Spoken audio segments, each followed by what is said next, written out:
Director of Outreach for Into the Church in Need. Anyone's ever heard of it? You should have. It's an international Catholic charity under the guidance of the Holy See, providing assistance to the suffering and persecuted in more than 140 countries.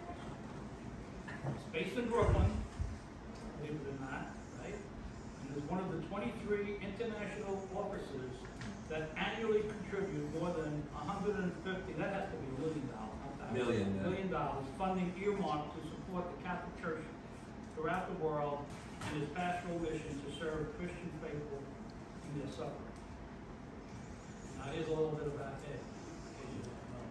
This is the native Park Slope Brooklyn Persia and the parish council member of Holy Family St. Thomas Aquinas Church.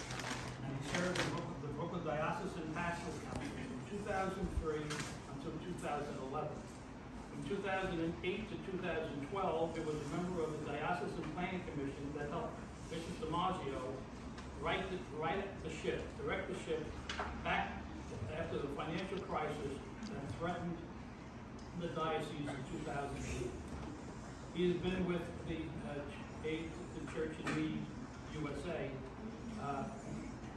and the Catholic hierarchy, as well as the lay faithful in the 18,000 plus parishes in the country. A key aspect of this role is keeping Aid to the Church in Need constituents informed about the most urgent needs and strategic priorities, which currently are focused on the persecuted and suffering Christian communities across Africa and in the Middle East, and most recently, of course, the displaced communities in Ukraine. Ed has traveled extensively in the Middle East, Latin America, Asia, as well as Eastern Europe, and the former Soviet Union on fact-finding missions. He has made numerous presentations to the United Nations and on Capitol Hill in support of the persecuted and suffering church.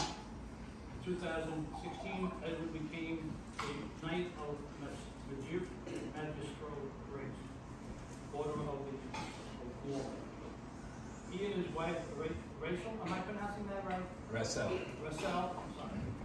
A registered nurse in Brooklyn, New York Presbyterian Hospital, and they are the parents of 2 daughters who are enrolled in St. Joseph the Worker Catholic Academy. In March of this year, Edward became a member of us. Holy Name KofC Council. And he looks forward to furthering principles of charity, unity, fraternity, and patriotism within the Windsor Terrace and Park Slope communities. I won't read out the telephone. But I want to thank Ed for coming here and presenting what he will in a few moments. And he is a tremendous asset to this council and parish and the church. So we're proud to have him join. And he's certainly going to have 2 stars on the wall here.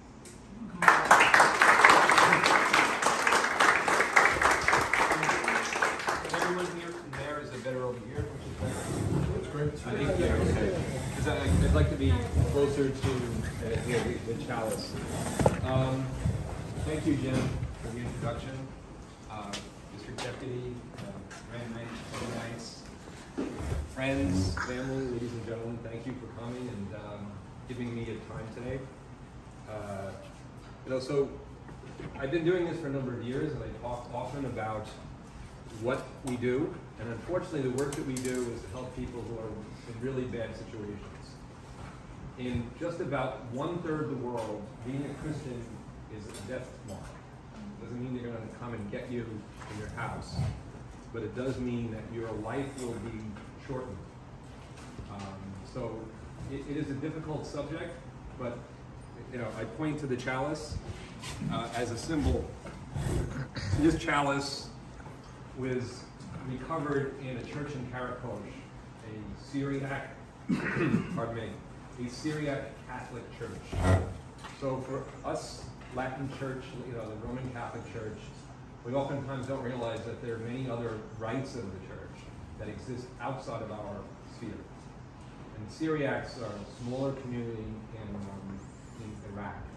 much smaller than the Chaldeans, but they've been around since the 1st century, and their traditions go back that far. So this chalice was shot, and Father Larry mentioned it at Mass.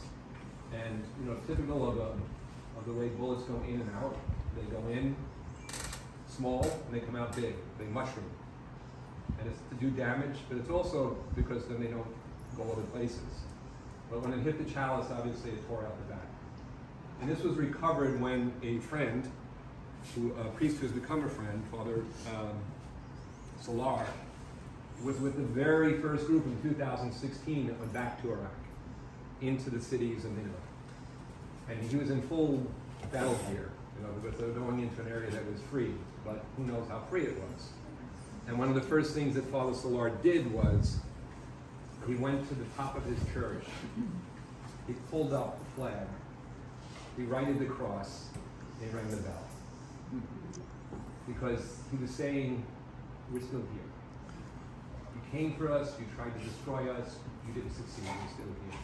And for me, that's why when I look at something like the chalice, it's damaged, but it's still there. And in fact, the Cardinal Archbishop of Madrid said Mass using that chalice. He consecrated the wine in that cup and used it, very delicately to receive the blood of Christ. So now we're talking about Iraq, we're talking about the Middle East, but the world is much bigger than that. And Aid to the Church in Need was founded because after World War II, German nationals, so people of German descent who lived throughout Europe, were told, go back home. Now some of these people lived in their towns for 2 or 3 generations and had no real connection back to Germany. But they were sent back to war-torn Germany. It was like decimated. And they were going back to places where there was nothing. And they had nothing. And they were displaced on the streets. So some of them started settling in the former military bunkers that were abandoned by the Nazi troops. And so buildings that were supposed to house 200 now house 2,000. And typically a family would get a cot, one bed, and that would be a family. That would be their world, their home.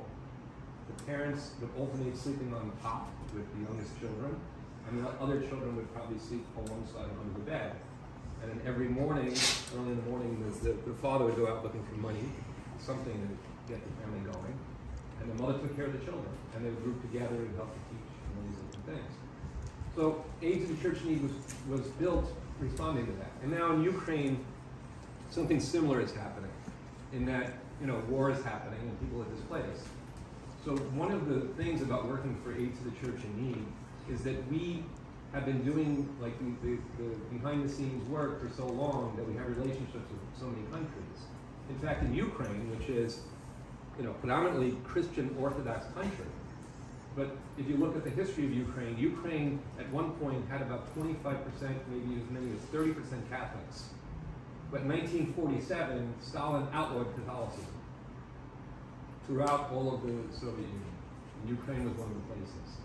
And what happened was the Catholic Church was told to come to a synod, which is a word for a gathering. And when they went to this gathering, they were told that they were voting to absorb themselves into the Orthodox Church, whether they liked it or not. If they didn't like it, they didn't leave the meeting. And a lot of them were either imprisoned or died. But the church just absorbed, the Orthodox Church absorbed the Catholic Church, and they lost all of their property. And they lost all of their ability to speak and had to go on the ground. That same thing is happening now in China. Okay? I don't know if anybody heard Cardinal Zen. You know anybody who knows who Cardinal Zen is?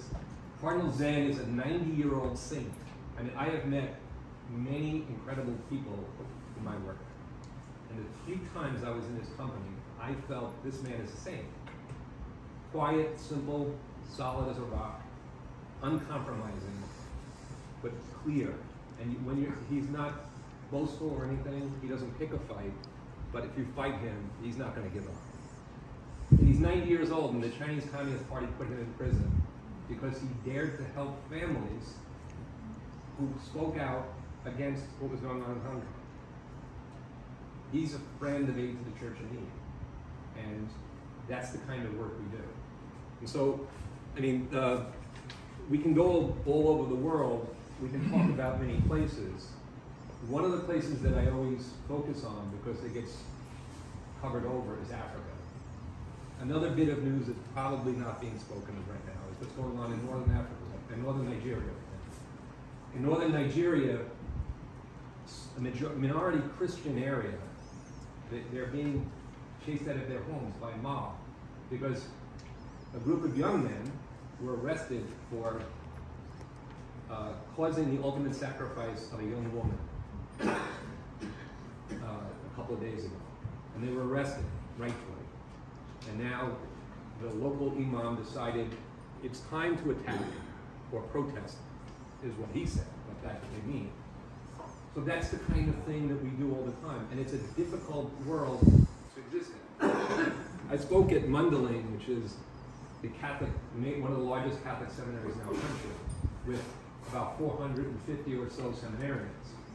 And it has seminarians from all over the country and all over the world.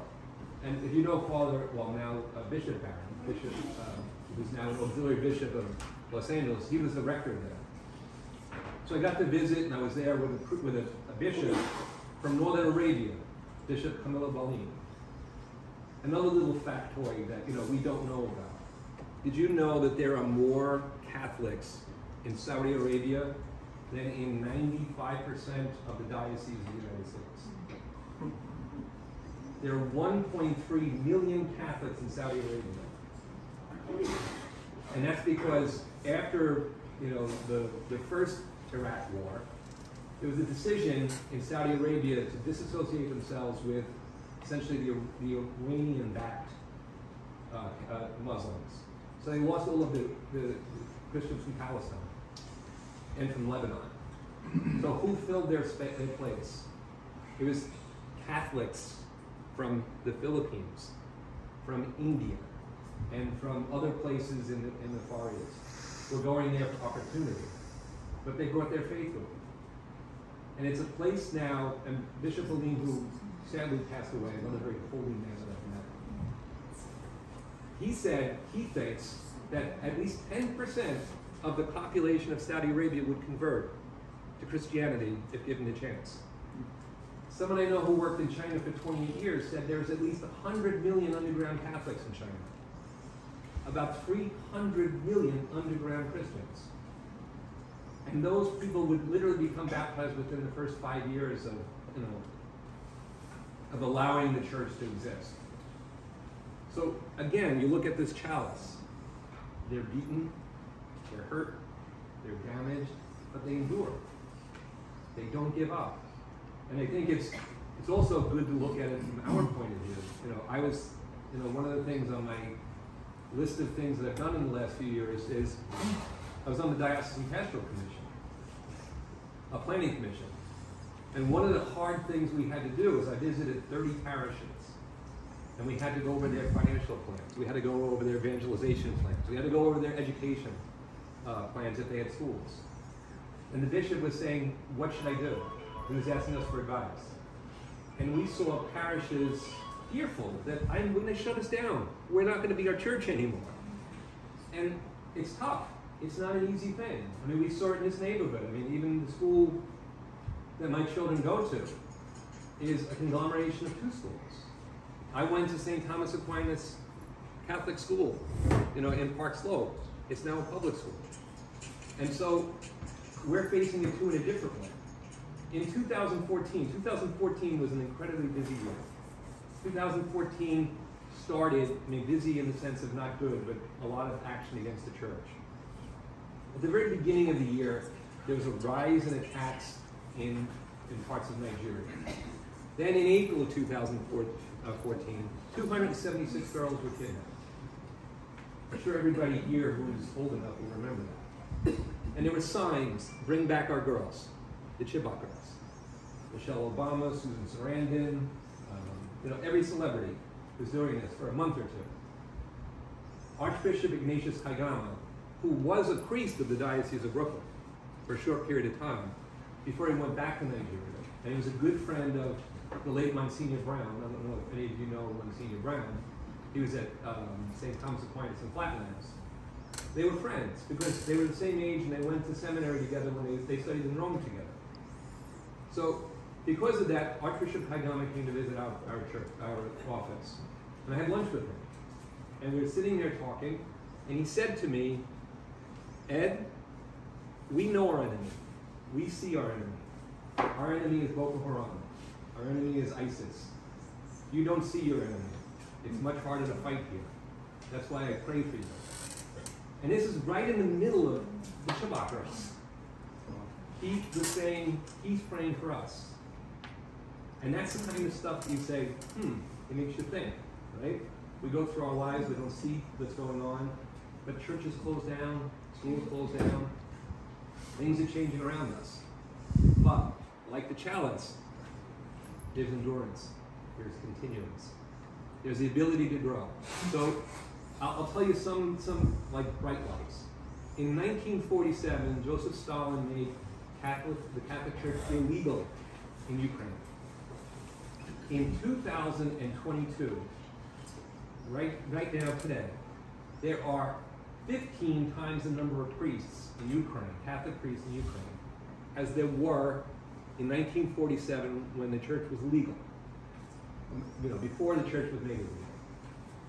So the church grew in spite of all of this. And today, the Catholic Church in Ukraine is responding. All of the seminaries, all of the monasteries, all of the schools are now housing families, taking care of people.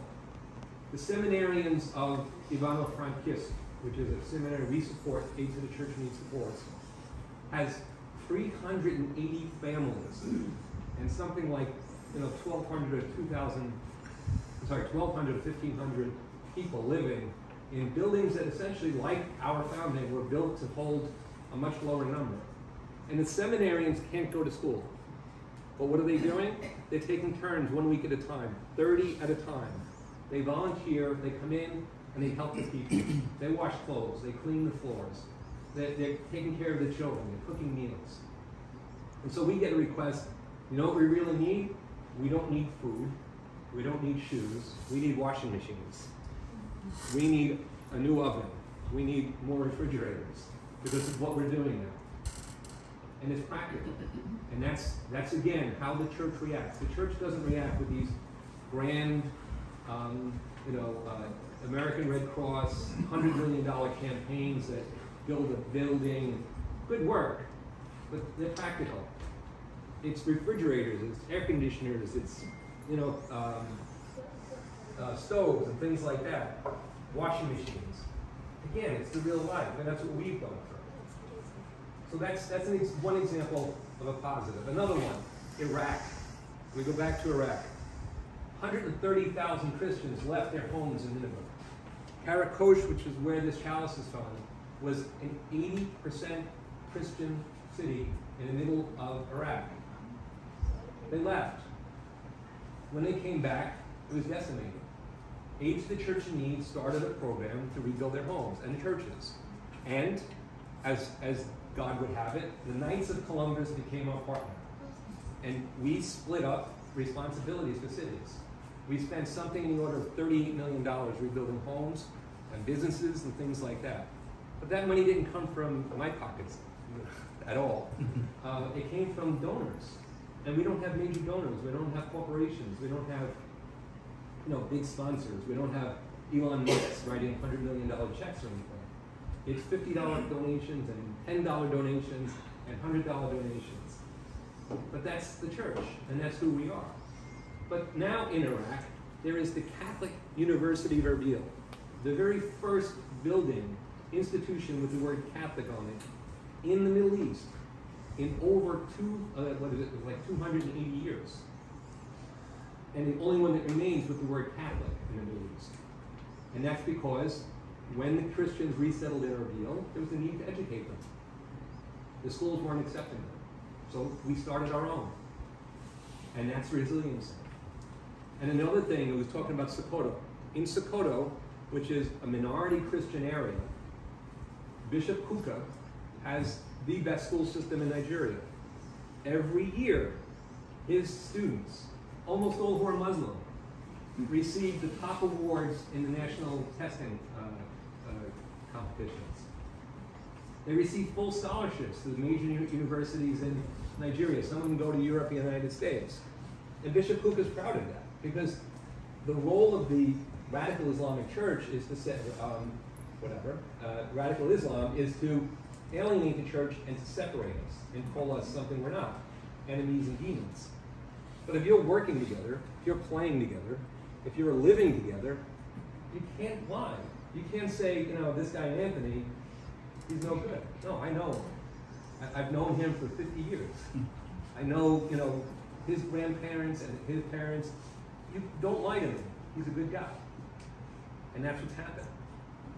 And that's why they're fearful. And we'll go back to Cardinal Zen. There's two things they fear at Cardinal Zen. They fear that he will continue living, and they fear that he will die in captivity.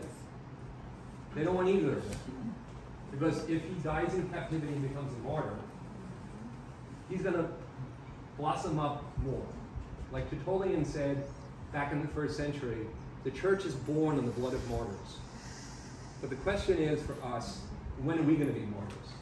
And I don't mean, losing limbs or something like that. I mean, when are we going to give witness? When are we as Catholics going to speak out and say, we have to do something different? Because, there's a famous saying, when they came to the Jews, when they came to the atheists, when they came to everyone, then there's just me left. Right? We can't wait for that. That's kind of advocacy. And it starts with, I'll show you something else that we have.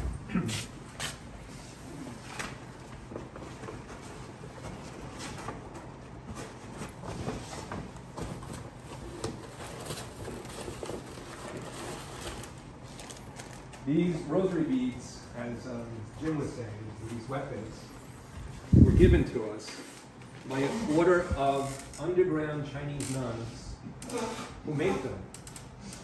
And they sell them covertly in Europe, in France, in Spain, and in Italy.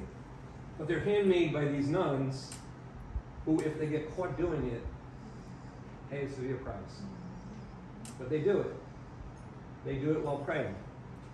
And when you come near them, when you touch them, they feel nice, they're glittery, they look nice. But there's a lot more to it than just the beads on a chain. It represents essentially their sacrifice. So it's a mixed message oftentimes when we say, what is love? I mean, today's gospel, Larry's asking me about, how he put this image in the gospel. My answer is family life. My daughter asked me one time, what's love? And I said, cleaning your dirty tushy. Because any parent will know, it's not fun. It stinks. It's in the middle of the morning or the middle of the night, right as you're trying to leave or whatever. But you stop and you do it. And we were just talking about, what's my schedule? Wait, I have to check with my daughter. I have to check with her school schedule. That's love, it's sacrifice. It's not easy. But it's self-giving, it's agape. And that's what it's all about. And that's why, for me, the Knights of Columbus and the mission that we serve is the perfect place to live that mission of love, but at the same time, integrate my work life. I mean, I have the rare gift and maybe challenge of living my faith in my work and working in my faith in my life. And it can be hard to balance because, I've seen some of these people that get it hurt, and I might know someone. I asked the priest I know from Nigeria, Father Joseph Bature, a wonderful priest. And I said to him, he's in the area of where Boko Haram was born. He runs a center to deal with mainly women, but anybody who's dealt with the effects of Boko Haram. We would call PTSD or something like that. But some of them come in more than just PTSD, they have physical wounds. So I said, Father Joseph, what do you do to prepare for your day each day? He said, well, Ed, I pray each morning that God will give me the strength to live the gospel, and if I'm called, I do it with honor. And then I give everything to him to take care of, and that's it. And every day he does that. He works in an area in Nigeria where every day things are happening. Like if you go home and look at it, or look it up on the phones or on the computers, it's not pretty, it's not nice, but it endures. But we're winning, and that's the thing. I mean, if you read the Gospel or reading the book of Revelation now at Mass, what happens at the end of the book of Revelation? What happens at the end of the Bible? Christ wins. So it's an opportunity through the organizations like Knights of Columbus, Aid to the Church in Need, to help not only win in heaven, but win here on earth. And so I would ask for your prayers for the people of Aid to the Church in Need, who work for Aid to the Church in Need, the people we minister to and help, but most of all, the people on the front lines, the nuns, the priests, and the religious, who every day go into harm's way to serve the church, and who, without them, we would be nothing. I could spend 3 hours literally just giving you stories of people that I've met and their heroic stories of what they've done. But that wouldn't be enough, because I'm sure I could spend another 300 hours and still not even scratch the surface. So that's said enough. And I thank you for your time. And I'd have to say that we're here today at the beginning of something. Please come back whenever there are these events. Please understand that there's going to be challenges, and like the chalice, we'll endure. And we'll help each other. And we'll continue. Thank you.